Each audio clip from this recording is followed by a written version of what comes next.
He did it. He finally signed. That's right, first-round draft pick Darren Lee finally signed with the New York Jets. Oh, you thought I was talking about Joey Bosa? Oh no, Bosa watch still continues, and the Chargers report for training camp this Friday. Rain or shine, Dancing Bobby can be found along the first baseline. He's been coming to Bees games for more than 3 decades, so no wonder he's in great shape. Ben Rosehart would not eat green eggs and ham. He would not eat them, Sam I am. He would not eat them all alone, but I will eat them if you... I think I'm going to learn how to slam dunk before the season's over. With or without the trampoline? Well, we'll see. The Marlins were kind of like that person in the store that goes right to the customer service desk. You know, the one that shows a receipt and demands a refund. The last 2 John Deere Classic winners have fallen into the sand on the 18th hole, but then used that as a launching pad to victory. Ever wonder what the Chargers quarterbacks do when they have extra time to themselves in the practice field? Well, sometimes they make up games to see who can earn bragging rights, even if it's only for a few minutes. Phillip Rivers and his 3 understudies engaged in a friendly quarterback challenge. You had to toss the ball over the goalpost and into the target. Easier said than done, but Rivers, yeah, he's pretty good at it. Kellen Clemens, solid at times. Here's his first try, right on the money, and then second attempt, dropping back, just like in the game. All right, just a little bit short, not too bad though. Zach Mettenberger was, well, how should we put this? Wide right there, just a bit outside. Mike Bercovici, the rookie, he actually got the hang of it too, ended up making a run at Rivers. The rookie from Arizona State hit 5 in a row at one point, showing off the arm and the accuracy. Rivers still won the competition though. I think his job is still safe. I think the best way to describe the Padres' latest trade is like this. The Marlins were kind of like that person in the store that goes right to the customer service desk. You know, the one that shows a receipt and demands a refund? Well, the Padres allowed them to return Colin Ray, who had some elbow soreness in his one start with Miami. In exchange, San Diego agreed to give back pitching prospect Luis Castillo. Another former Marlin who now plays in San Diego, Jared Cozart, made his debut with the Padres tonight. He was a bit wild against the Brewers, walked 6, even hit a batter, but he avoided making any major mistakes. Yangervis Solarte and friends helped pick him up in the 3rd inning. Brewers loaded the bases with 1 down, but Chris Carter grounded into the 6-4-3 double play. Cozart lasted just 3 1/3 innings, but only allowed 1 hit and 0 runs. Solarte powered the offense in the right direction here in the 5th. This 2-run single gave the Friars a 4-2 advantage, and the next batter was Ryan Schimpf, and he lined a triple to the right field corner. Check out the speed on the base paths. Solarte coming around from first base. Here comes the relay throw. That's right, they're sending him, and he's going to slide in there just ahead of the tag. Great slide. Padres put up a 5 spot in the 5th, and they go on to get the victory 7-3. Travis Jankowski also had a big game with 3 hits and a career-high 3 steals. Team USA basketball had one final tune-up before the games start to count in Rio. Nigeria had dreams of an upset bid in Houston, but DeAndre Jordan was like, I don't think so. Sometimes when I see plays like that, it reminds me of the Monstars in Space Jam. DeMar DeRozan joined the Dunkathon, and the red, white, and blue cruised to a 44-point victory. Team USA plays China in its first real contest this Saturday at 3.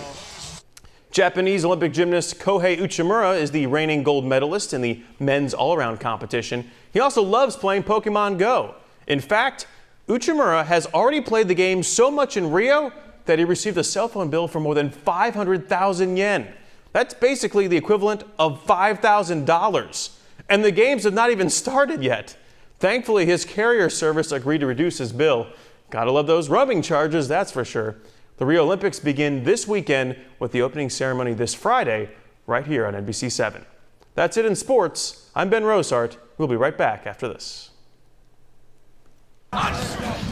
Many D1 schools use the spread offense to pass the ball all over the place, but the Aztecs still lean the other way, and that's one reason why they are the favorite to repeat in the Mountain West. You know, out of high school, coming here, running the ball all the time I really didn't come from an offense like that. So when you come here and there's fullbacks, there's 2 tight ends, it's fun and you get used to it. And honestly, if you're an O-lineman, I don't see why you wouldn't want to come to an offensive scheme like this. The playbook will be thicker for Carlsbad's Christian Chapman, the sophomore who enters his first full season as the starting quarterback. But expect SDSU to keep grinding down opponents behind 3 seniors on the O-line. All 3 of them give us great maturity, great leadership, great experience. It'd feel better if we had 5 like that, but three's pretty good. Last season, for the first time in school history, the Aztecs had 2 players rush for over 1,000 yards. DJ Pumphrey and Chase Price. And Saragusa cannot wait to help his guys get back in the end zone. Every back is different. Like Penny's a bigger back, but he's elusively fast. Jawan's really, he'll hit the hole and he'll juke everybody out. Pump, all you gotta do is just give him the littlest of a seam and he's gonna hit it for a big gainer. When you look up at that scoreboard and that stat sheet and you see 300 plus yards rushing, 250 plus yards rushing, and people know that you're gonna rush the ball and you still rush for that amount, that's an O lineman, like that's where we take pride in. The first test comes Saturday when Siragusa and his teammates try to push the pile against New Hampshire. Ben Rosehart, Jerome's Furniture Sports Wrap. Every year around Father's Day for the past decade or so, 4 generations of golfers gather in Muscatine and hit the links. On Wednesday, we caught up with the Rhodes family, who understands that your game can get better with age because of the people you play with. When we play together, it's always for fun, nothing serious. It's a special Father's Day foursome. The ringleader, Dusty Rhodes, who technically lives on the outskirts of Davenport near Bluegrass. His second home, the Muscatine Municipal Golf Course. It keeps me going. I'm 86-year-old, and I don't think I'd be moving now if I didn't play golf. He says he's 86, and sometimes that could be his age and his score. I love the game of golf, and what makes golf is the people you play with. You can have fun. I'd rather have a bad day and enjoy the people and have a good day and have one bad guy. Sometimes the best Father's Day present can be your time. Just ask Dusty's son, Gary. Dad's amazing. His whole life is about golf. And the thing about it is every time I play with him and step on this golf course, it's just such a joy, and it's a great time to spend time together.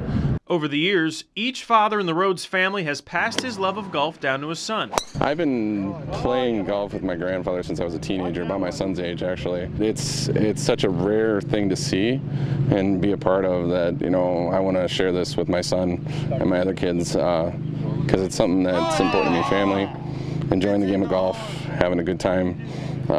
It's always funny when we go out with my grandfather. So my dad made me caddy for him once, and I was kind of still skeptical, but I played a little bit that time, and I actually grown to love the game. Hopefully he carries it on, and maybe we can do this in the future, when he has a kid, and that would be totally awesome. So yeah, but they didn't sponsor you either. Gary also has a twin brother that lives in Florida, so Dusty is actually getting 2 rounds of golf in with his family this week. They tell me whether I got on or not, or whether I'm short or long, or how close I am.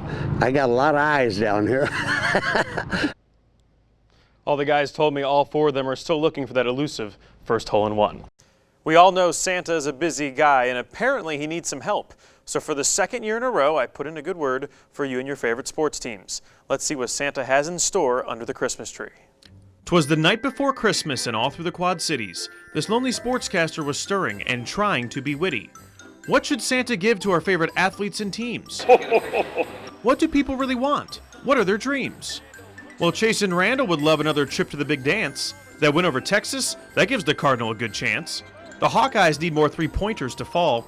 When Aaron White is dunking, he's having a ball. The coach of the year could be the mayor of Ames. After last year's Sweet 16, he might win 30 games. Our Quad City Mallards are hitting their stride. Can you help them claim the title? They play with such pride. The Packers are aiming for a first-round bye. Against the Lions Sunday, they gotta win, no loss or tie. Most Bears fans are screaming, a new coach, a new plan. Santa, please make it official. Mark Trestman cannot be the man. We're not trying to sugarcoat it. We didn't win. Watching Hunter Hill at Augustana has certainly been nice. The Vikings are so good they have yet to lose twice. Against the defending champs, they won 96-94. Here's an idea, Santa. How about an encore? The North Scott Lancers are chasing a potential state title. With so many seniors, their opponents feel frightful. The Lady Prophets finished second last time at state. Can you help them win it all? That would be great. There are dominant wrestlers at Bettendorf and Assumption. If they repeat again, now that would be something. On Madden, on Castro, John Lester and Theo Epstein. Could this be the Cubs' year, the likes we've never seen? Geneseo football would love another winning campaign. The Illini are bowl-bound. They really want this game. The Hawkeyes keep saying they want to finish strong. Help them convert when it's 3rd and long. For the win. Rayvonte Rice was clutch against Mizzou. Please help him stay healthy for the orange and blue. The Highlight Zone returns in a couple of weeks. Can you help us with new themes and a couple of tweaks? Thanks for listening, Santa. I hope those ideas shine bright. Merry Christmas to all, and to all a good night. The Irish of St. Mary's with a big lead, breaking the offensive zone. Another shot is good, this time by Jim High. Most of us sum it up that night when we played at Tumwa, it wouldn't have mattered who we played because it was just one of those perfect games that we had, and we could have beat anybody that night. They can't miss now, and they haven't been able to miss all night. It's been 60 years since Clinton St. Mary's, a small Catholic high school of about 50 students, won the state basketball championship at the University of Iowa Fieldhouse. Players like Dick Lingle and Lauren Hyde are quick to point out this was before there were separate classifications. We always say one class state championship, so it had never been done before by a Catholic school. We were 13-5, and then won our last 13 in a row. Sometimes it seems like a dream, and we had such a good starting five. Especially playing mostly bigger schools. There's a lot of things that come back every time I think about it. And you think about it more on the 50th, the 40th, the 25th, and now the 60th, which is awesome that we're still here. Starting five is still intact. The starting four cheerleaders are still intact. Dick also married his high school sweetheart, Dorothy, who was one of the cheerleaders. If we even lost, we would have been a winner because we had gone so far. And so we were real proud of our team, proud of our school, proud of the Irish. The community had plenty to be proud of that year. In fact, it was almost an all-Clinton final, as Clinton High School also made it to the semifinals. Those last couple of nights, I think all of Clinton was out there. And, of course, with Clinton High playing, and then we were out there, too. Cheerleaders rooting with one another. It was magical. When you start playing and Clinton High is going to be playing and you're going to be playing, you think, oh, we'll do our best, but the odds for us to do what we did do were something that none of us really thought about. Everybody knows by now that the state championship belongs to St. Mary's of Clinton. The ball game is just about over. It was electrifying. There was so much energy in that gym. A job well done, and one of the magnificent performances. It still stays with you today when you think about it. There they are, the champions. Seems like a dream, and then again, it's reality. Especially, 60 years ago. And then things just get really crazy. With Lindauer batting in the fifth, a huge opossum literally decides to join the fun, waltzes out onto the field. Lindauer's like, I'm trying to figure out how to hit this 1-2 curveball. I don't know what to do with this. Kim wants no part of the rascal, no relation to the Bandits mascot, of course. Play was stopped until the grounds crew finally gets things under control with the help of a trash can. And the crisis is averted, standing ovation all around, and the Lumber Kings even gave our helper some high fives as he exits stage right. What a wacky night. Lumber Kings come back to win this one, by the way. 6-5 the final. I still can't get over that. Yeah. He was out of there. Weird Midwest League.